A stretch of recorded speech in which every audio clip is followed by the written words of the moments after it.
The December wind cut through my thin jacket as I stood on the doorstep of the Mason family estate, watching my mother-in-law's perfectly manicured hand wave goodbye before she slammed the heavy oak door in my face. I placed one hand protectively over my growing belly, trying to process how quickly everything had fallen apart. My name is Emma Chen, and at 28 years old, I found myself pregnant, alone, and locked out of what had been my home for the past 3 years. But Victoria Mason had no idea what she'd just done, or who she was really dealing with. "You'll thank me for this later, James," I heard her say through the door to my husband. "She was never good enough for you. No connections, no family money, just some scholarship girl who got lucky." I waited for James to defend me, to say something. Anything. But his silence spoke volumes. The same silence that had grown between us over the past few months as his mother's influence poisoned everything we built together. The irony was, Victoria Mason was right about one thing. I had gotten lucky, but not in a way she thought. 3 years ago, I was a software engineer fresh out of MIT, working on an AI algorithm that could revolutionize supply chain management. James and I met at a tech conference where I was presenting my research. He was there representing his family's shipping company, Mason Global Logistics. It was love at first sight, at least that's what I thought. The wedding was rushed, small, intimate.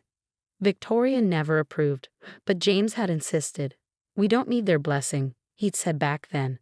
"We just need each other." Those words felt hollow now as I stood in the cold, watching my breath form clouds in the frigid air. What Victoria didn't know was that for the past year, I'd been building something in secret. Something that would change everything. The algorithm I'd been developing wasn't just theoretical anymore, it was ready. And while Victoria was busy planning charity galas and criticizing my common background, I'd been quietly meeting with investors, securing patents, and laying the groundwork for my own company. I pulled out my phone, my fingers trembling slightly from both cold and adrenaline, and dialed the one person I knew I could count on.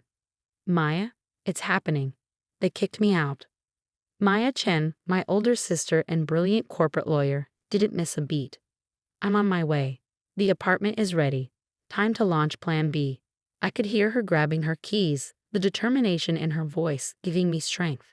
Maya had always been my rock, especially after we lost our parents in an accident 10 years ago. She was the one who'd encouraged me to keep working on my algorithm even after I married James. "Never put all your eggs in one basket, little sister," she warned me, especially not a golden one. As I waited for Maya, I thought about the last conversation I'd had with James earlier that morning. He found the prenatal vitamins in my drawer, and instead of being happy about the baby, he looked worried. "Did you plan this?" he'd asked, his voice tight. "Is this some kind of trap?" The accusation had stunned me. Trap? "James, we're married. We talked about having children." "Mother thinks the timing is suspicious," he'd said, running his hands through his hair. "With the company's merger coming up." I should have seen it then, how deeply his mother's paranoia had infected him. How the sweet, supportive man I'd marry had become just another puppet in Victoria Mason's grand plan for her family's dynasty. Maya's sleek black Tesla pulled up to the curb, and she jumped out, wrapping me in a fierce hug. "Those pretentious snobs," she muttered, helping me with my bags. "Just wait until they see what's coming." As we drove away from the Mason estate, I felt a strange sense of calm settle over me. Victoria thought she was protecting her family's empire by getting rid of me. She had no idea she'd just set in motion exactly what I'd been waiting for. Maya glanced at me as she navigated through the city streets. "You okay? The stress isn't good for the baby." I placed a hand on my belly, feeling a small kick. "I'm fine. Better than fine, actually. Remember how you told me to always have a backup plan?" She nodded, turning onto the highway that led to her downtown apartment building. "Well," I said, pulling out my laptop, "I have something to show you. That algorithm I've been working on, it's not just theoretical anymore. I've been running simulations using Mason Global's shipping data that James gave me access to when we first got married." Maya's eyes widened. "Emma, what exactly have you been up to?" I opened my laptop, showing her the results of my latest simulation. I've created an AI-driven logistics system that can predict supply chain disruptions before they happen, optimize shipping routes in real time, and reduce costs by up to 40%. I call it ChainSight. "And you've tested this using Mason Global's data?" I nodded. James gave me full access to their systems when we got married. He wanted me to understand the family business. Victoria was furious about it, but he insisted. I've been running simulations for months, perfecting the algorithm. Maya pulled into her building's parking garage, turning to face me fully. Emma, do you realize what you have here? I do, I said, closing my laptop. And so do the venture capitalists I've been meeting with. They're ready to fund ChainSight's launch. We're just waiting for my signal. Maya's face broke into a wide grin. And Victoria just gave you the perfect reason to launch. As we rode the elevator to Maya's penthouse apartment, I thought about Victoria's smug face as she pushed me out the door. She thought she was getting rid of a gold digger, a nobody who trapped her precious son. Instead, she just freed me to become her biggest competitor. Maya's apartment was everything the Mason estate wasn't: modern, minimal, and warm. She'd set up the guest room for me weeks ago, just in case. My sister had always been the pragmatic one. Get some rest, she said, helping me unpack. Tomorrow, we start making calls. It's time to show the Masons what a nobody from nowhere can really do. That night, as I lay in bed, my hand resting on my growing belly, I felt stronger than I had in months. Victoria thought she was protecting her family's legacy. Instead, she'd just given me the push I needed to build my own. My phone buzzed. A text from James. Mother says this is for the best. I'm sorry. I didn't respond. Let him think I was broken, devastated. Let Victoria believe she'd won. They had no idea what was coming. The next morning, I woke up to an email from my lead investor, Sarah Chen. No relation, though we joked about it. Ready when you are. Say the word, and we'll start the funding round. I looked out Maya's window at the city skyline, where Mason Global's headquarters dominated the view. Soon, they'd see my company's name up there too. But first, I had work to do. Maya was already up, making breakfast and taking calls. She cleared her schedule for the next week to help me set everything in motion. As I walked into the kitchen, she handed me a prenatal vitamin and a glass of orange juice. The team's ready, she said, hanging up her phone. We can file the incorporation papers today. You're sure about this? I took the vitamin, thinking about James' accusation yesterday. Had I planned this? Not exactly. But I've been prepared for it thanks to Maya's constant warnings and my own instincts. I'm sure, I said, pulling out my laptop. Victoria wants a war. Let's give her one. Maya smiled, that fierce, protective smile I'd known all my life. Then let's get to work. The next few days passed in a blur of meetings, calls, and paperwork. Maya's law firm handled everything efficiently, and by the end of the week, ChainSight was officially incorporated. The initial funding round was oversubscribed. It seemed every investor in town wanted a piece of what we were building. James tried calling several times, but I let everything go to voicemail. His messages grew increasingly anxious as news of ChainSight's incorporation spread through the business community. Emma, what are you doing? His last message demanded. Mother's furious. She says you stole company secrets. We could sue you for this. I played the message for Maya, who just laughed. Let them try. Every bit of data you used was legally accessed with full permission. We have James's emails proving it. She was right, of course. I documented everything meticulously, knowing this day might come. Victoria Mason hadn't raised an idiot for a son.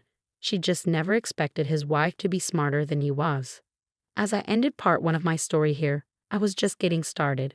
Victoria Mason thought she'd taught me a lesson about knowing my place.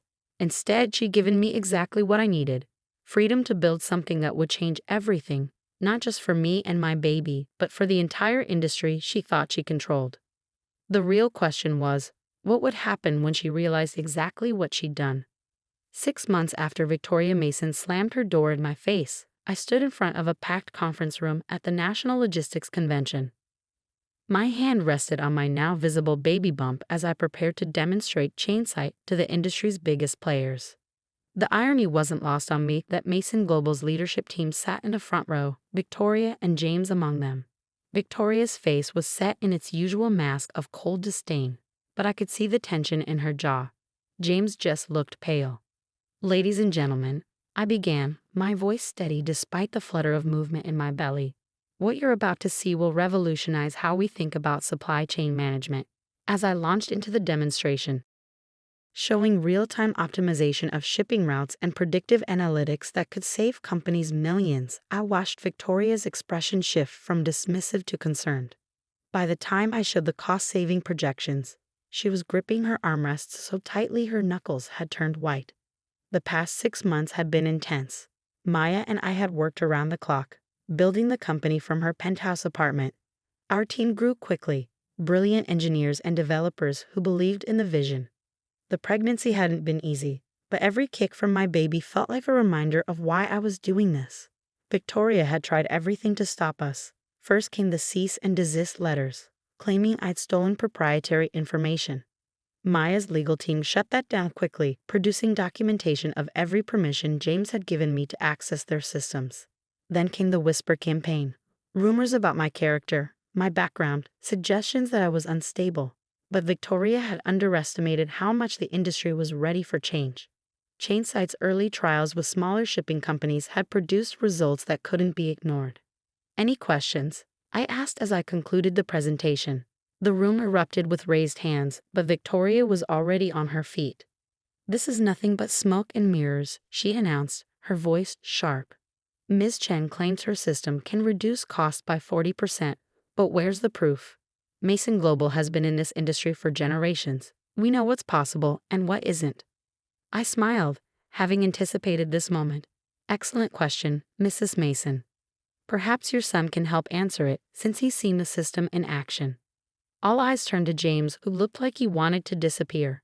He knew exactly what I was referring to. The trial runs I'd done using Mason Global's data, the ones he'd enthusiastically approved before his mother poisoned everything. I don't know what you're talking about," he stammered, but his face betrayed him. "Really?" I pulled up a series of emails on the screen behind me. "Because according to these messages, you were quite impressed with the initial results. In fact, you called them revolutionary and suggested implementing them company-wide." Victoria's face turned scarlet. The emails were damning, not just for their content, but because they proved every accusation she'd made about me stealing company secrets was false. James had been my biggest supporter, right up until she turned him against me. After the presentation, investors swarmed around me. Maya handled most of them, her legal expertise proving invaluable as we fielded partnership offers and investment proposals. I noticed James hovering at the edge of the crowd, looking lost. Finally, he approached me as the room began to clear. Victoria was nowhere in sight. "Emma," he said quietly, "can we talk?" I looked at him, really looked at him, for the first time in months. The man I'd fallen in love with seemed smaller somehow, diminished. "About what, James? About how you let your mother kick out your pregnant wife? Or about how you've spent the last 6 months trying to destroy what I've built?" He flinched. "I didn't know about the baby, about any of it." Mother said. "That's the problem." I cut him off. Mother said, "Mother thinks, Mother knows best. When was the last time you thought for yourself?" "The company's stock dropped 15% after your presentation," he said, changing tactics. Mother's furious. "The board is asking questions. Maybe we could work something out." I laughed, though there was no humor in it. "Now you want to work something out? After everything?" "You're still my wife," he said, reaching for my hand. I pulled away. "Actually, I'm not. The divorce papers were delivered to your office this morning. Maya's firm handled everything. You should read them carefully, especially the part about the baby." His face fell. "Emma, please. That's my child, too." "Yes," I agreed, "and you'll have visitation rights once they're born. But you lost the right to be their father the day you chose your mother over your family." Maya appeared at my elbow, right on cue. "Everything okay here?" James stepped back, his shoulders slumping. I'm sorry, Emma, for everything." "I'm not," I said honestly. "Everything that happened led me here. Chainsight is already revolutionizing the industry, and we're just getting started.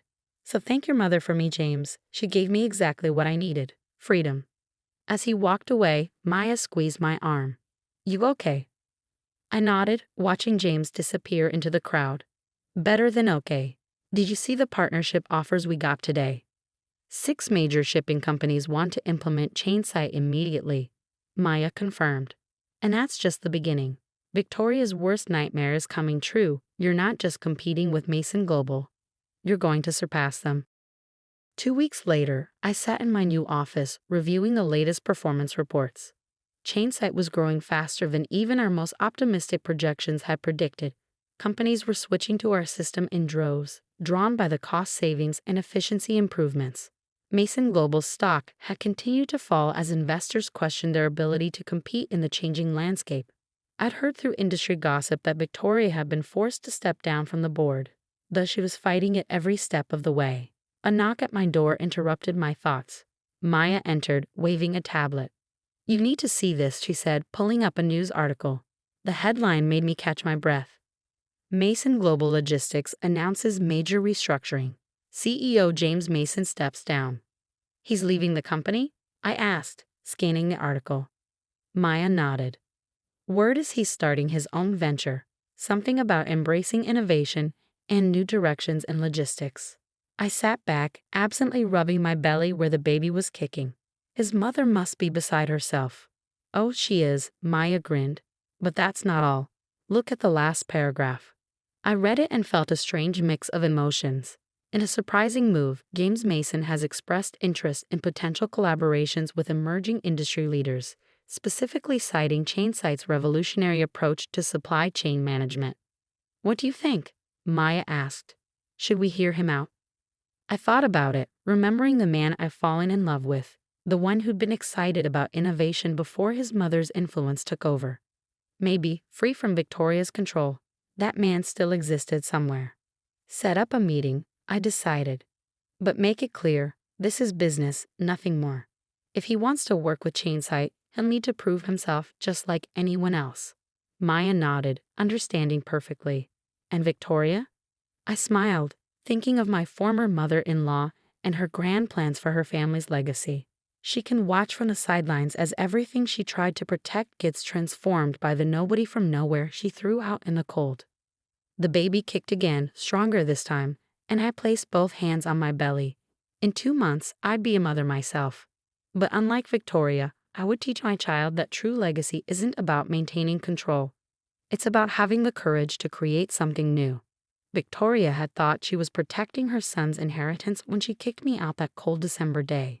Instead, she triggered a revolution in the industry she thought she controlled, led by the very person she underestimated most.